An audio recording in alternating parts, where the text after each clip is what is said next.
ഒരുപാട് മാറ്റങ്ങളും വ്യത്യാസങ്ങളും ഉണ്ട്. നമ്മൾ പുറത്തുനിന്ന് കാണുന്നൊക്കെ ഒരുപാട് വേറെ എക്സ്പീരിയൻസ് ആണ് എക്സ്പീരിയൻസ് ചെയ്യണം. ഈ പണപ്പെട്ടി എടുക്കാൻ കാരണം ഉണ്ടായിരിക്കും. ഞാൻ ആദ്യം മുതലേ പറയുന്നുണ്ട്, ഒരു ഡിഫറെൻറ്റ് മൈൻഡ് സെറ്റ്സ് ഉണ്ടായിരുന്നു. എനിക്കതൊരു ബെറ്റർ ഓപ്ഷനായിട്ട് എനിക്ക് തന്നെ തോന്നുന്നു. അല്ല, കഴിഞ്ഞ പ്രാവശ്യം നാദിര എടുത്തപ്പോഴും നല്ല തീരുമാനം എന്നുള്ള രീതിയിലാണ് പറയുന്നത്. സീക്രട്ട് ഏജന്റ് ആയാലും എടുത്തപ്പോൾ നല്ല തീരുമാനം എന്ന് പറയുന്നത്. പക്ഷേ അതിനകത്ത് കമന്റ് മൊത്തം നന്ദനയ്ക്ക് വേണ്ടി എടുത്തതെന്നാളൊരു ടോക്ക് വരുന്നുണ്ട്. അതിനോടൊക്കെ എങ്ങനെയാണ് പ്രതികരിക്കുന്നത്? ഇല്ല, അത് നമുക്ക് വരും ദിവസങ്ങളിൽ ഞാൻ എന്താണെങ്കിലും അതിനോടൊക്കെ കമന്റ് ചെയ്യാം. ബന്ധമല്ല നന്ദിനി തമ്മിൽ. സിജോക്ക് ഇപ്പൊ എടുക്കണ്ടായിരുന്നുള്ള രീതിയിലാണ് പറഞ്ഞത്. അതിനെ കുറിച്ച് എന്താ പറയാനുള്ളത്? ഓരോരുത്തർക്ക് സിജോ എന്നോട് ഓൾറെഡി പറഞ്ഞിട്ടുണ്ടായിരുന്നു ഇപ്പൊ എടുക്കരുത് എന്നൊക്കെ. നമുക്കൊരു മൈൻഡ് സെറ്റ് ഉണ്ടല്ലോ. സായിച്ചേട്ടാ, ഈ സീസൺ സായിച്ചേട്ടാ പുറത്തുനിന്ന് റിവ്യൂ ചെയ്ത ഒരാളാണ്. അകത്ത് ചെന്നപ്പോഴുള്ള ഒരു എക്സ്പീരിയൻസ് എങ്ങനെയാണ് അതിൽ നിന്ന്?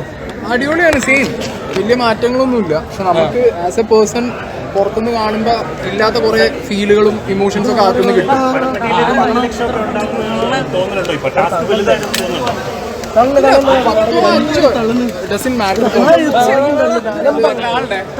ഞാനേ കുറച്ച്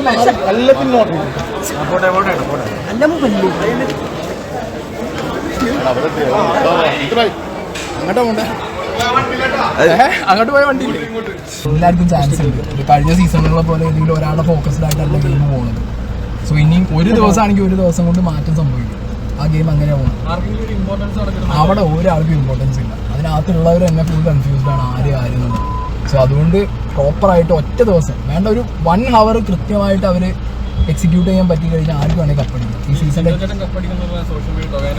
സോഷ്യൽ മീഡിയ ടോക്ക് അല്ലല്ലോ ബിഗ് ബോസിനകത്ത് നടത്തുന്നത്. ബിഗ് ബോസിന്റെ ക്രിയേറ്റേഴ്സ് ആരും സോഷ്യൽ മീഡിയ നോക്കുന്നില്ല. അവരെ നോക്കിയിട്ടല്ല ഗെയിം. ഉള്ളിലുള്ള കണ്ടസ്റ്റൻസ് ആരും ആ ടോക്ക് കാണുന്നില്ല. അത് എൻറ്റയർലി ഡിഫറെൻറ്റ് വേൾഡാണ്.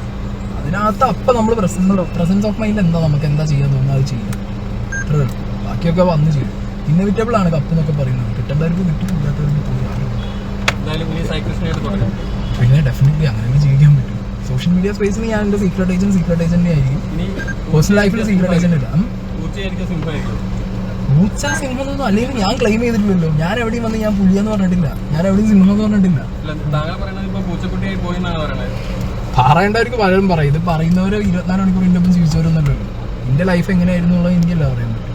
ഞാൻ കൃത്യമായിട്ട് ഞാൻ അതിലെ ആവശ്യങ്ങൾ എന്തൊക്കെയാണ് മാറ്റങ്ങൾ വരുത്തേണ്ടത് ആ രീതിക്ക് ഞാൻ ഈ പ്ലാറ്റ്ഫോം യൂസ് ചെയ്യും. ഇത് തല്ലുപിടിക്ക് മാത്രമൊന്നുമല്ലല്ലോ ബിഗ് ബോസ് എന്ന പ്ലാറ്റ്ഫോം. ഒരു മനുഷ്യന് മാറാൻ പറ്റുന്ന രീതിയിലും ബിഗ് ബോസ് എന്ന പ്ലാറ്റ്ഫോം യൂസ് ചെയ്യാൻ പറ്റും. എനിക്ക് ഭയങ്കരമായിട്ട് ഹെൽപ്പ് ചെയ്തു. എന്നെ ഭയങ്കരമായിട്ട് അത് സപ്പോർട്ട് ചെയ്തു ആ ഒരു പ്ലാറ്റ്ഫോം. സോ എനിക്ക് ഒരു റീബർത്ത് പോലെയാണ് ഇപ്പോൾ ആ പ്ലാറ്റ്ഫോം ഞാൻ കാണുന്നത്. ഷായ് ബ്രോ, ഇപ്പം ഇടയ്ക്ക് വന്നൊരു വലിയൊരു വിമർശനമായിരുന്നു ബിഗ് ബോസിനകത്ത് ഒരു കണ്ടസ്റ്റന്റിനെ സെലക്ട് ചെയ്യുന്നു, അവരെ വിജയിപ്പിക്കാനായിട്ടാണ്